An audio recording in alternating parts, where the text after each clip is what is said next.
or housing for all, homes for all. Housing is a human right.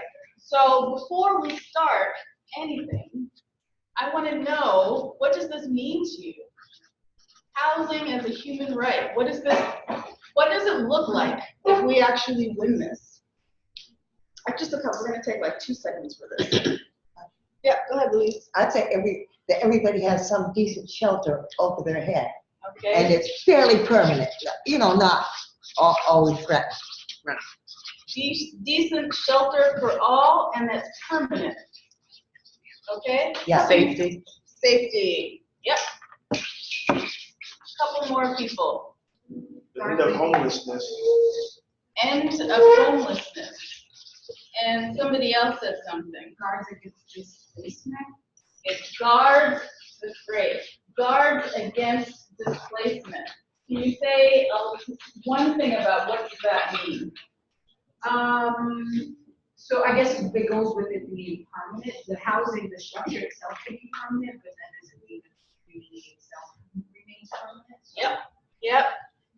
So the community has stability. Yeah. Yeah, absolutely. That's excellent. What's that? That's excellent. I think so too. So this is what we're fighting for. And as you'll learn next week, community land trusts strive to ensure these things. And the actual function, the actual structure of a community land trust is one of the best tools that we have to guard against displacement and permanent affordability. So community land trusts are one major strategy that our organization uses. But we're here to talk about affordable housing. Can I ask you one question? Yeah. So when we say community land trust, I also wonder, does it also involve, like, you drive through our community and you just see this land sitting there waiting for someone to come along and scoop it up, right? So is that too part of this process? So a land bank is a mechanism through which the city can basically hold on to land until it is ready for social development. And this is something that the Greater Boston Community Land Trust Network has been advocating the city to do. So the city to basically buy and hold land, keep it away from developers until a CDC or a community land trust wants to build something that will be permanently affordable. Yeah. Right. Thank you. So that's all the parcels that people talk about when they use that language? We don't have a land bank in the city of don't? Boston. We don't. The city of Boston does own land and it does hold land, but it doesn't necessarily keep it away from developers until nonprofits can buy it. It's not held in a land bank, although I'm not going to talk a lot about this, but there are basically two agencies that hold land. The Department of Neighborhood Development, which has as its mission community stability and affordable housing. And so the land that agency owns typically goes to nonprofit developers anyway, so they don't necessarily need a land bank, although we would like them to. We would like them to purchase private land and hold that for us too. Right. But D&D land is going to be affordable housing is going to be created onto it. The other entity is, right. Right. The BRA. Mm-hmm. And Yeah. So I don't have to say any more about that. Okay. So what do we mean? What do you mean by affordable housing? I know I'm supposed to answer this question, but what first of all, what is your definition of affordable housing? And secondly, what are your questions about affordable housing? We're gonna do all this kind of together because of the time. I'm interested in the question of how it can be community held and controlled both. Okay, so housing land / housing, the community owns and controls. Okay, what other questions do you have? Yes.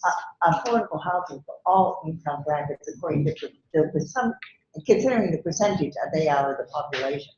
So, are you giving a definition? You said what questions we got? Yeah. In my questions, well, we'll be, what are we gonna call affordable? Aha, so what are we going to call affordable? And does affordable have to have a cap? Does affordable have to have No. a cap? Depends on who the we is, Yeah. making the distinction. Other questions for Bill? What the hell is the AMI? Oh, it's like I primed that question. It's a setup. AMI. When we did this in East Boston, which is our Spanish language site, this is pronounced AMI, and what did someone say? It was like a mí no me conviene. It's like this is not convenient for me. This doesn't work for me. AMI is nothing that has to do with me. Other questions before we go? No? These are good questions. Okay. These are great questions. So I am giving you a little cheat sheet.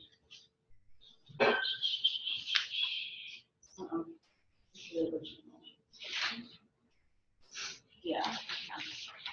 So here you go, Nia. One side and one side. Thank you. All right. So we started talking about what we're fighting for, and you all mentioned a lot of the things. I mean, everything that you mentioned is what we're fighting for, but I think it's worth saying again that we're fighting for quality, affordable homes for all. We're actually not fighting for, some tiny percentage of subsidized units, right, that only some people can afford.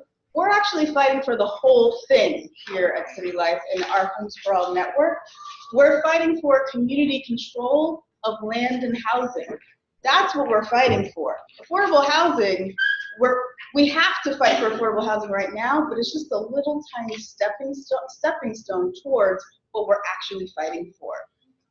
So it's important to say that, because affordable housing is definitely not the end all and be all. So we don't have that. So there are a number of things that we fight for. We fight to disincentivize the greed of real estate developers. We disincentivize housing for profit, housing as a commodity. We believe that housing is a human right. Housing should not be something that's bought and sold on the market, we believe. So we fight for policies and programs and through organizing to make it really hard for investors and corporations to profit off of our homes. That's one thing. We fight to increase the number of community-controlled institutions. Land trusts are the best vehicle for community control of land and housing, but it's not the only vehicle. And if you're interested in learning about other vehicles, there's a great report called Communities Over Commodities that the Right to the City Homes for All network put out, and I can give it to Nia. So and here at City Life, we fight to keep people in the homes they're already in. That's really important. New affordable housing is not going to do anything for the hundreds and hundreds of families in this neighborhood that are fighting to stay in their homes right now. So this is another reason why affordable housing is not the answer. It's not the only answer. We have to do things right now to keep people in their homes. And we also fight for increasing the share of affordable housing, right? So preserving the affordable housing that we already have and increasing the number of new affordable units that are built. So all of this, so the fight for affordable housing, I just want you to see it in context of a broader struggle. Any questions or comments about that? Kind of running through. Okay, so there's a very colorful chart on your piece of paper This colorful chart was created by Reclaim Roxbury. I think Reclaim Roxbury's in the house right here. So, Will, what does this chart represent? What is this telling us? So this is talking about what's being built and what's actually in the neighborhood already, as in who actually lives in the neighborhood right now. So who lives in the neighborhood right now? So they have this is why I said whether these AMI, what the hell is an AMI? It's average median income. And what they're doing is they're being very dishonest about what the average median income is, especially like within our neighborhoods that are being gentrified. So gentrification is basically making it so that we cannot afford to live in our own neighborhoods and pushing us out and bringing in other people who make more money as they push us out. So they're showing that disproportionately they are literally building housing that we cannot afford. And this is done by design. Mm-hmm. And they're trying to make it seem as if there's been community process and they came to us and they spoke to us. Yeah. We agreed to all this stuff. Yeah. And it's like that is not the case. We've been like literally asking. The P3 out here is one of the major culprits. Is not going to be very much affordability at all. Yeah. And they have this small little bit. The thing is, if you see their stuff, they really underline like this is a little bit of stuff we're going to give you. Yeah, that's a really good segue, right? So Will, what you said was, there's two sides here. One side is what residents need, and then the other side is what is being built, right?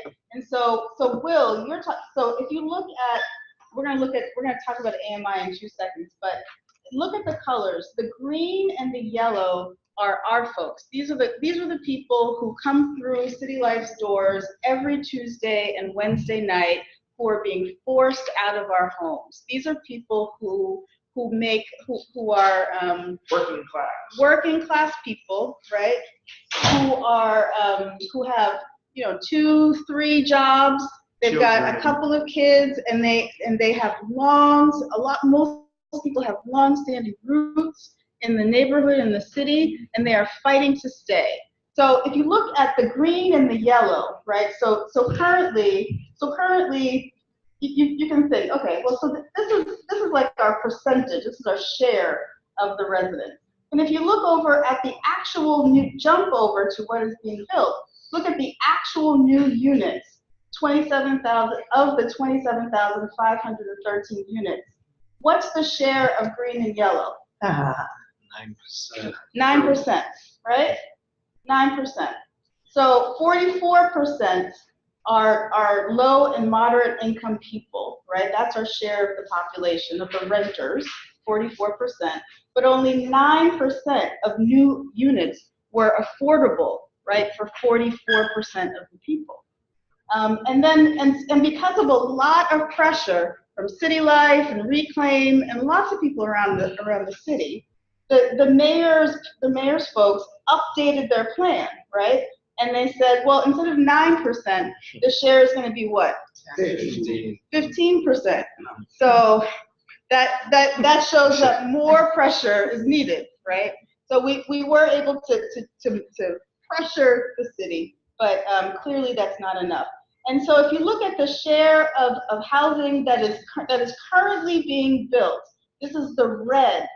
What percentage of housing is being built for the highest income people? 60% of what is currently being built of the actual units.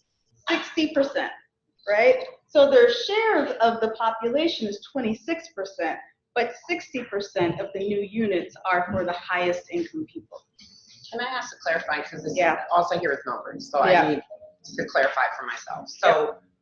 So from what Will said, my understanding is, I think I lost track of what I was thinking.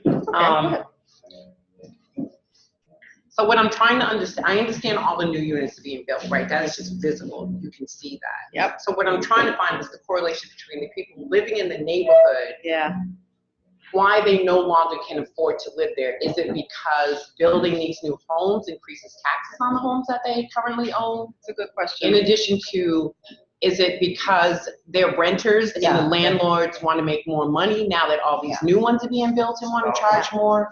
Yeah. Does it also mean that building these new homes and how expensive they are automatically raises the AMI in any neighborhood? And Yeah. so it's just like, it just sounds like this huge circle that's never ending. I mean, it's a loop. It's just a loop.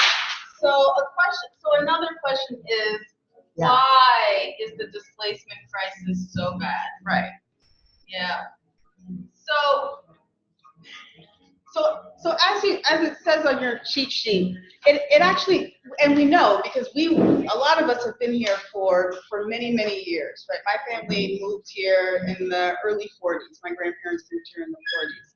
And my parents, after high school, were able to work. They each worked a minimum wage job, and they were able to pay their way through college and afford a 2-bedroom apartment on a minimum wage job here in Boston, right? And eventually they moved to Connecticut and had us. So it was very possible for working class people to live here, right, on a minimum wage job. That is unthinkable now. So there are lots of things that we can say about the shift in the economy, but the most immediate situation that sort of impacted Black folks here in the city was the foreclosure crisis. Yeah. So the foreclosure crisis, one, was a major extraction of wealth, particularly Black wealth, but not exclusively Black wealth. And it was absolutely targeted, right? And there's study after study about ways that middle-income African-American families were directly targeted because of our precarious situation and because of the history of redlining in our neighborhoods. But after the foreclosure crisis, you had all of these homes that were owned by working class people, you know, both single family homes, but also double deckers and triple deckers that would almost always be owner occupied, right? Yeah. And then maybe you would rent to a family member, you would rent to somebody else to get a little bit of income on which to live. So now, so the trend is, and this is not just the trend in Boston, but it's the trend, it has been the trend around the country. You have corporations who gobble up those units. They raise the rents or otherwise evict the people, no fault, right? Not because they're not paying their rent, not because they're a nuisance, not because of arrest, not because of anything. In the laws in this state and in many states, a landlord is able to kick out tenants for no good reason, right? And in the case of the investors, they kicked out these tenants. They would do what we call mass building clearouts. So there's a landlord that we're fighting right now, corporate landlord, Advanced Property Management. They own 400 units in Mattapan and Hyde Park. And they gave no fault evictions to the vast majority of these 400 tenants, all at once. Because what they want to do is they want to clear them out, renovate, and then charge exorbitant rents, right? And so that's what we're seeing in the city. Yeah. So we see that, and then we also see this luxury development along the waterfront in East Boston and South Boston. And when you do luxury development downtown, when you do luxury development, then that jacks up the rent in the surrounding neighborhoods, right? So both of these things together have caused our displacement crisis to go through the roof. Where at one point my family could afford to live down in Grove Hall, nobody can afford to live in Roxbury anymore. Yeah.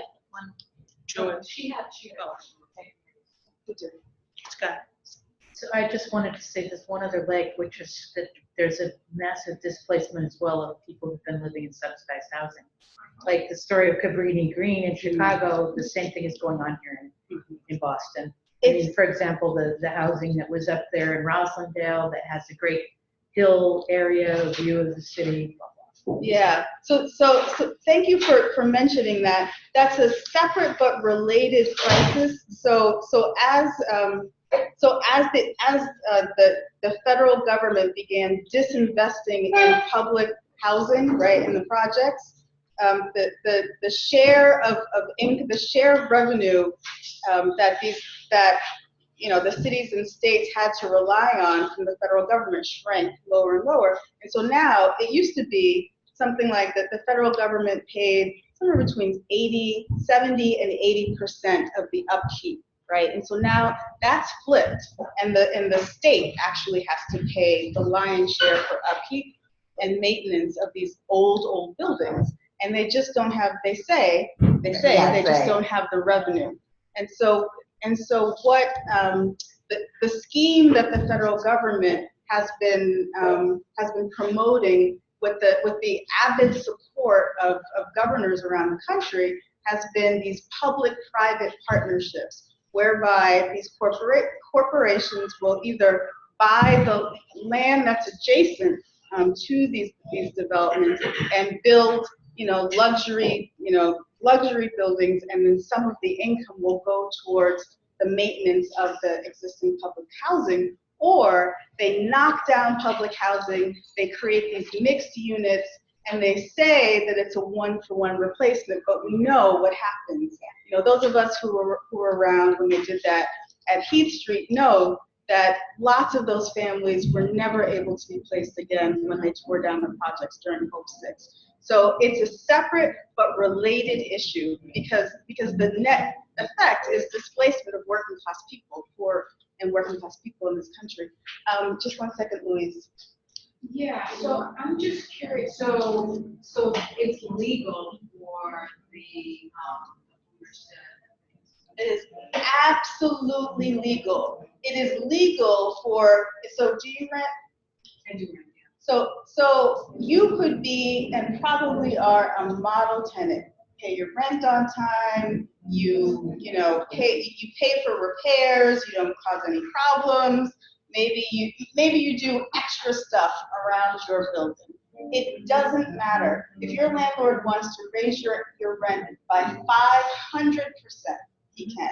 Yeah. If he wants to kick you out because he wants, for whatever reason, he doesn't care, he can kick you out tomorrow if you don't have a lease. If you do have a lease, he has to wait until your lease expires, because your lease is a contract, a legal contract between you and that person.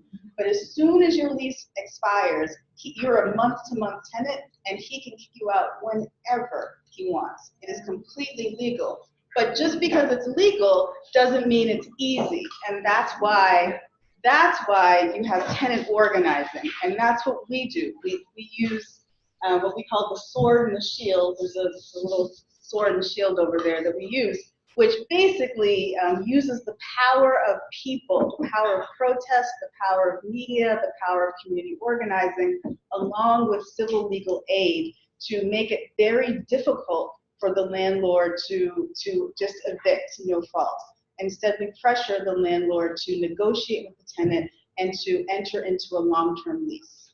Yeah, so I guess I'm curious, is it just like more difficult for like banks if they own a house, like they foreclose on a house and someone's living there?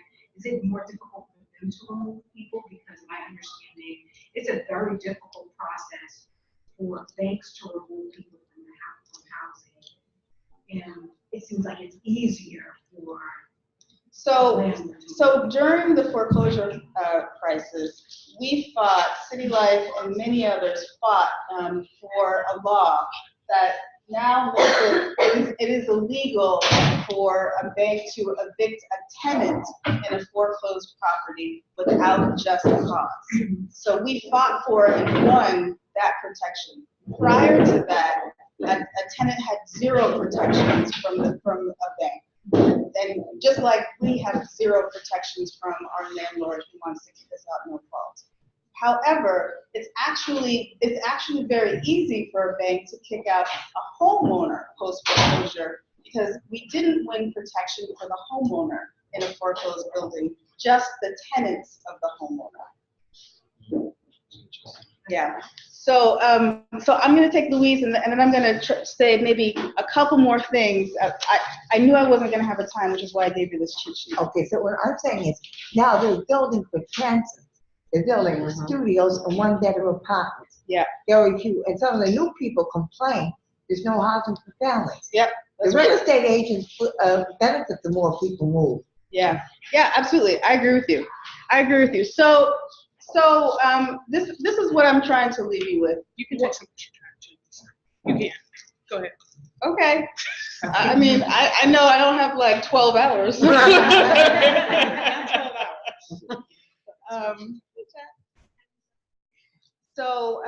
So one, housing is a human right. Two, we have to fight for affordable housing, but that is not enough, right? And we alluded to some of the policy changes we actually do have to fight for if we want deeper systemic change, which is community control over land and housing. Three, it used to be, this displacement crisis is horrible. And it has not always been this way. So this is a really important point for people who are new to Boston, for younger people who grew up in this horrible economy. It is important to tell the stories that it actually has not always been this way, and we can fight for policies to make it better than it was when my parents were my age, right? We're fighting for housing as a human right, but at this point, I'm fighting to get to where my parents were when they were 10 years younger than me, right? And where you were, right? Yeah. But again, it's just a stepping stone. So we didn't talk about AMI, but you do have you have a couple of charts which I want to just explain. So area median income. This is what Will was talking about. Area median income is the aggregate of the aggregate average of incomes, not just of Boston, but of the surrounding higher income cities and towns around Boston, like Brookline and Newton, for example. So if you look at the average income of Boston, and which we call the BMI, the Boston median income, then the average drops way down. But because Brookline and Newton are such high-cost cities, high-income cities, our AMI shoots way up. This is a problem because the way that the federal government and therefore the state and the city calculate who is eligible for affordable housing, they calculate it based on the area median income, right? So even though the average median income in Boston is like 37, so 100% BMI is like $37,750, something like that. So that's our 100% BMI.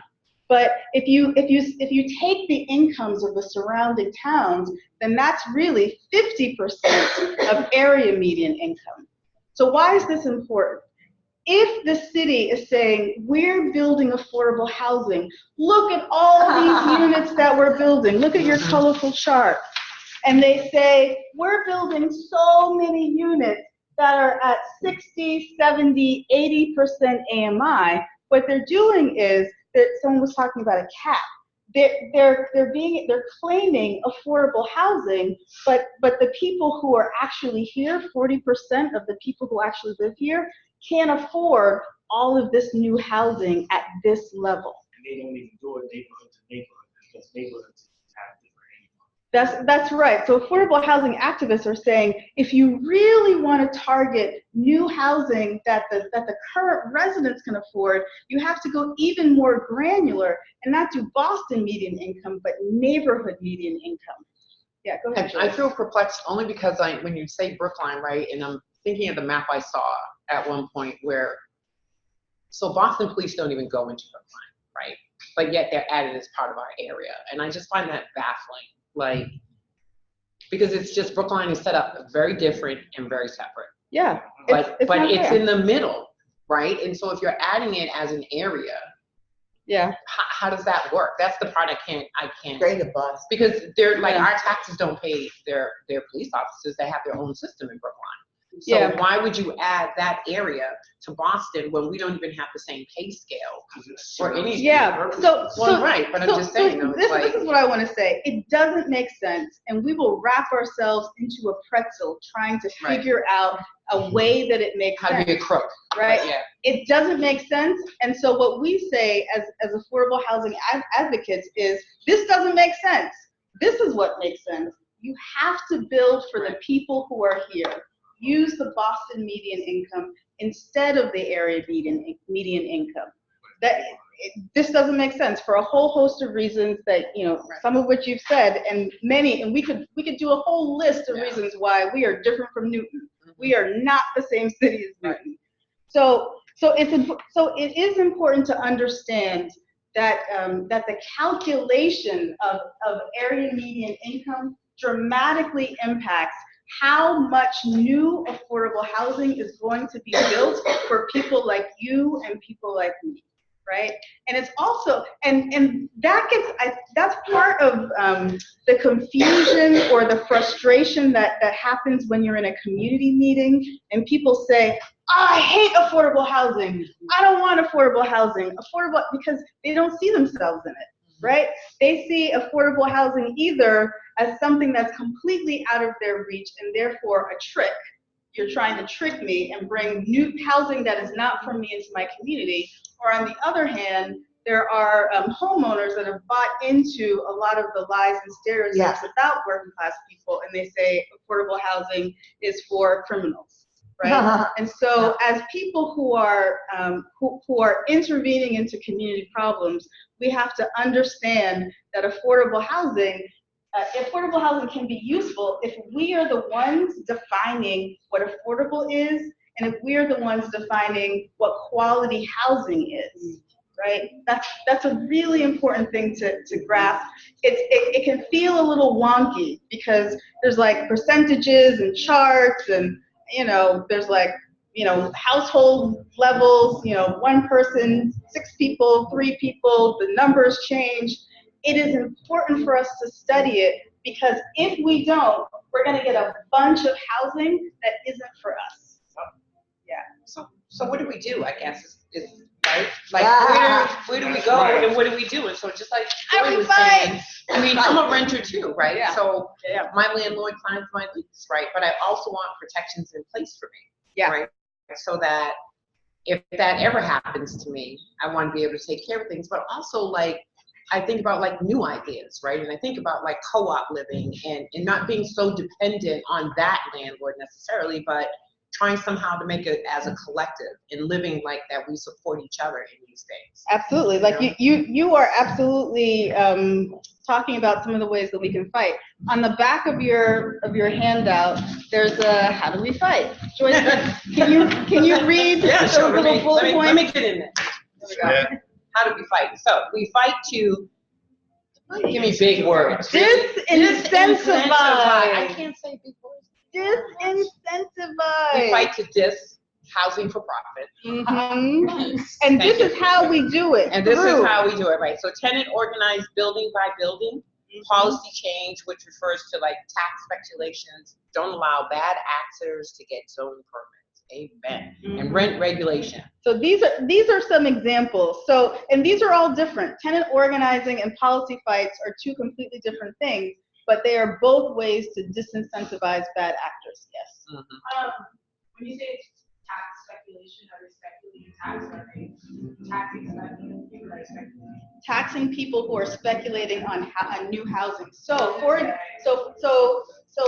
there are 2 taxes that currently we're pursuing right now. So one is a flipping tax, right? Speculation tax. So if I buy a building and then I flip it in the next 2 months or within a year, right? However many times I sell it, then there'll be a surcharge every time that thing changes hands within a particular time period. Right. That's the flipping tax. And then there's another tax which Mike Connolly in Somerville has out, a transfer fee, which is a surcharge of property above that's assessed above $2.5 million. So for every dollar above $2.5 million, it gets taxed at a different rate. And that money would go directly into housing stability. So those are examples of ways that you can make it really hard for people to speculate on housing, on buying housing just for the purpose of making money and not for the purpose of housing people. Right. So tenant organizing, that's what we do, and that makes it very difficult, person by person, building by building. You are not going to buy a building, evict 400 people at once, and expect no resistance. You are not going to do that. You're going to be tied up in court 400 times. So the one that they just bought over off of Cummings Highway, I think they paid like $800 million. Oh, you were at the rally? Yeah. Yeah. What is the name of that? Advanced Property Management, that's APM. That, right, but I mean the housing place itself. Fairlawn, yeah. So what happens to these people, right? So the likelihood of them getting evicted, because now if they go up on the rent, they can't afford to live, and where do they go? We've been fighting APM in various configurations for well over 10 years. Really? Yeah, and so APM, up until about a year and a half ago, was in a stalemate with our tenants, because it's actually costly to fight a tenant, right? Mm-hmm. So what you're expecting is that you're going to quickly get this tenant out, do a little bit of renovation, and then recoup your cost immediately. Right. But if you have tenants that have free legal advice and that have the power of the microphone and then you actually are just losing money off of this unit. And so what they would do at APM is they would give them a rent increase, they would send them a notice, but then we would say, pay your old rent. And as long as they continue to pay their own rent, the APM would not enforce the new rent increase, because they were afraid of being tied up with legal challenges. With so many apartments, I'm sure. Exactly. So that's an example. That's basically, in a nutshell, how we use tenant organizing and community organizing in general to jam people up and to say, if really what you're trying to do is make money, you want to sell this building to either a nonprofit or a community land trust, and go try to do that someplace else. And then when you try to do that someplace else, we're going to be there too. Mm-hmm. Yeah. So that's the first bullet point. So organizing, policy change. Can you read the second one? We fight to increase the number of community-controlled housing units. Mm-hmm. CLTs, what is the acronym? Community Land Trusts. Community Land Trusts, housing, coops, tenant, or coops. Housing coops, housing co-ops. She said what she said. That's my yum all night, man. Tenant organizing. COHIF is an acronym for COHIF, the Coalition of Occupied Homes in Foreclosure. This is the community land trust that City Life is affiliated with. Okay. Advocate for city resources for CLTs. Yep. And so there are basically three different examples here. One is the creation of bodies that are holding and stewarding land and housing. So creating a community land trust, right, to keep housing permanently affordable and under community control. That's one way. Another way is to advocate for the city to put resources into that, and to put resources into things like land banking, which is what you were talking about before. And then the third thing is tenant organizing. That is going to show up everywhere. Okay, third one. Okay, to keep people in the homes they're already in, for existing housing to remain affordable over the long term. Tenant organizing and policy change. Yep. Same stuff that we've been talking about. And then lastly, how do we fight? And for more new affordable housing to be built, hashtag Boss People's Plan, CPA, transfer tax, and speculation.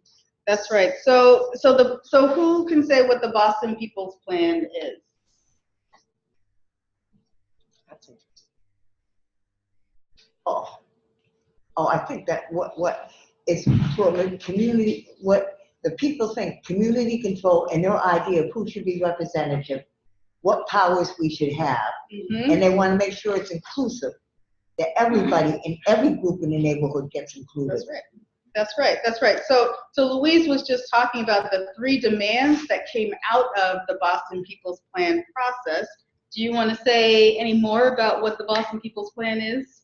So this is from Right to the City, or is it more than Right to the It's City? more than Right to the It's City. more than Right to the City. Yeah. So this is the demands that emerged from the People's Assemblies That's right. that have been happening over the past year and that are continuing this year. So That's the right. last one was in September. September. The first one was in September. That was the first one? Yeah, Oh. that was the first expanded People's Assembly, and now we're doing them quasi-quarterly, and it's our process for bringing all the neighborhoods together to say, you know, the city of Boston keeps implementing their plans on our heads and on our backs, and we're going to say, we actually have a plan for the city of Boston that the city needs to respond to. And so 3 demands have currently emerged through this process, where over 300 neighborhood residents from all of the working class neighborhoods came together in September. So it's a minimum of 50% truly affordable housing for new construction, neighborhood governance structure that are representative of the people who live in the neighborhood and who are most at risk of displacement, having real control and veto power over planning and development projects that happen in their neighborhood. And then the third is a change to the zoning code that would create something called an anti-displacement zone, and that a neighborhood could apply for. And if that neighborhood was designated an anti-displacement zone, that neighborhood would receive a number of resources from the city, including jobs and housing and transportation benefits. So those 3 demands came up from the People's Assembly, and we expect more demands and more campaigns to emerge from that process. So that's probably a good place to leave you with, because these are some sample ways that you can fight, but the next People's Assembly is going to happen sometime in March or April. You'll find out the week before. Yeah, you will find out more than the week before. We'll make sure that Ujima knows, because we need Ujima members to be active participants in the People's Assembly. Can you talk about CPA really quick? Oh yeah. So CPA stands for the Community Preservation Act. We won this 2 years ago, I think now. It's a surcharge. It's basically a fee on real estate tax. So folks who are seniors and folks who are low-income homeowners. So homeowners pay this tax. You're exempt if you're a senior or if you're a low-income homeowner, but everybody else pays like a 0.02 or 0.03% surcharge on your property tax, and then that money gets matched by the state. And so then that whole pot of money goes to affordable housing, historic preservation, and open space. And a bunch of cities and towns in Massachusetts passed the Community Preservation Act. Boston was actually the last to pass it because of opposition from the real estate industry. Surprise, surprise. So yeah, so thank you. That was a lot, but your questions were really good, and you have your cheat sheet. And if you ever want, to talk a little bit more about this stuff, let me know. Talk about the Tuesday meetings. All right. Oh yeah. So what? Okay. So I was gonna tell 1 Lily minute, that. because we're 15 minutes over time. Yeah. So every Tuesday. So if you or someone you know has a problem with your landlord, if they're getting evicted, they have a rent increase, there's mold or roaches or some problem with your unit, come here every Tuesday night from 6:30 to 8:30. Organizers, member leaders, lawyers are here, and that's how we build a movement. So, and if you're Spanish speaking, we do the same thing in Spanish in East Boston at 28 Paris Street in Maverick Square. On Wednesdays. On Wednesdays. Yeah. Okay. Thank you. Thank you all. So.